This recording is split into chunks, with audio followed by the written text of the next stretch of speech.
Hello and welcome to Word Study Wednesday. So, this is an interesting one.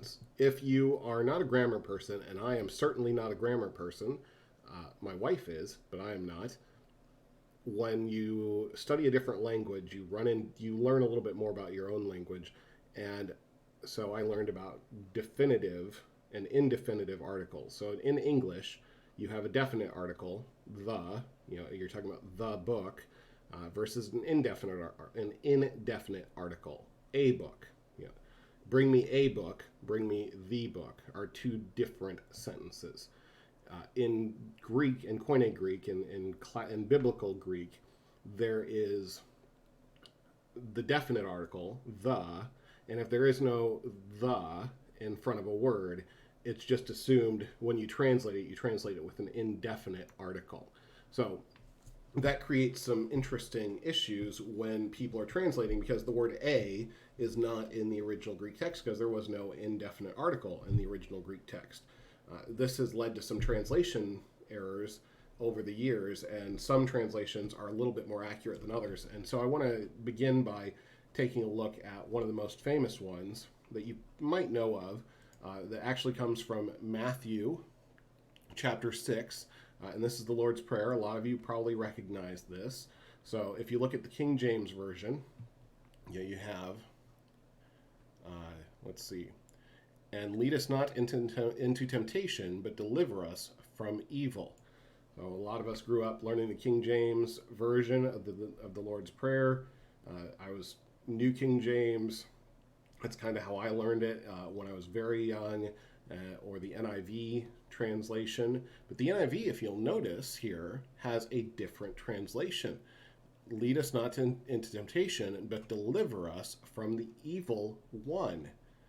Why does the NIV translate this differently from the King James? Why does the King James say deliver us from evil, and the NIV say deliver us from the evil one? Taking a look at another passage here, this is the Voice. It's a more functional translation, which means it sacrifices translating one for one words into one to one ideas. So functional translations try to take the ideas of Scripture and translate them into English, where formal translations try to take each word and translate that word into English and preserve the grammar and syntax of the sentence as much as possible. So the Voice is kind of like the Message, in that it is a more functional translation.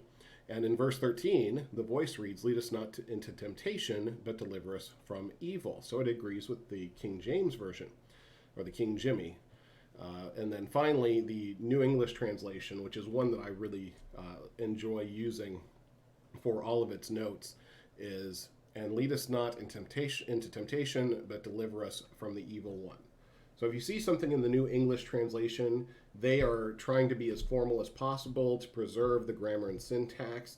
So there's a reason that the NIV and the NET say deliver us from the evil one, and the King James and other translations say deliver us from evil. And there's a difference there. Is God delivering us from evil generally? Is he just are we asking him to take all the evil out of our lives?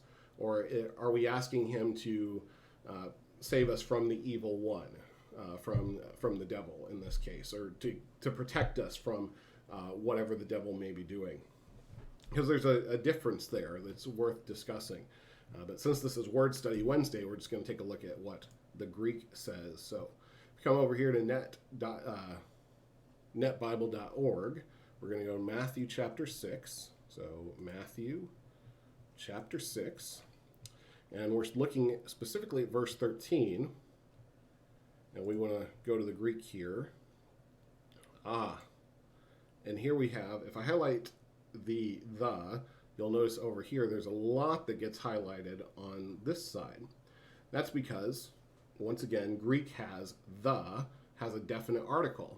Biblical Greek has a definite article. And these are just different forms of that. So let's take a look at this one. Strong's the one I'm most familiar with, I think. Oops, wrong thing there, Jeremiah.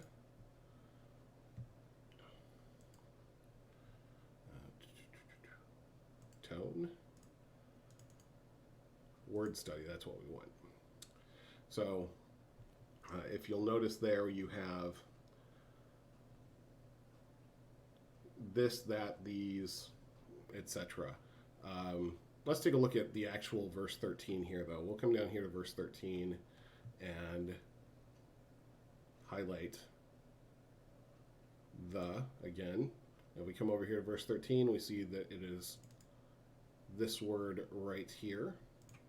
So we'll do a word study, and we see that this is ho, and that's what it means. So there is a definite article, parts of speech, you see it's an article, and there's a definite article in the Greek here in verse 13. So kai is and, that's one of the words that I remember from studying Greek.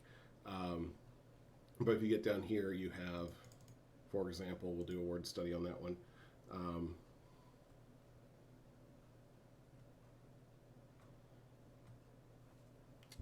Full of labors, annoyances, hardships, pressed and harassed by laborers. So this is, this is evil, translated in other contexts. This is kind of the root word here, but paneros. Yeah, paneros is the word that's being used in verse 13. The important thing here for us, though, is, let me go back to the Greek real quick, is that we have the evil. So the more functional translations, they add one there because that makes more sense in English. But you're looking at the evil one. So that's the most functional translation of that. And you can draw some different theological conclusions. If you want, go ahead, look it up on Google. There's lots of good articles on the Lord's Prayer that you can find. I recommend gotquestions.org is one of those. But the Lord's Prayer, do you think it's deliver us from evil or deliver us from the evil one? Doesn't make a difference. And I hope that you're having a great Wednesday and hope to talk to you again soon.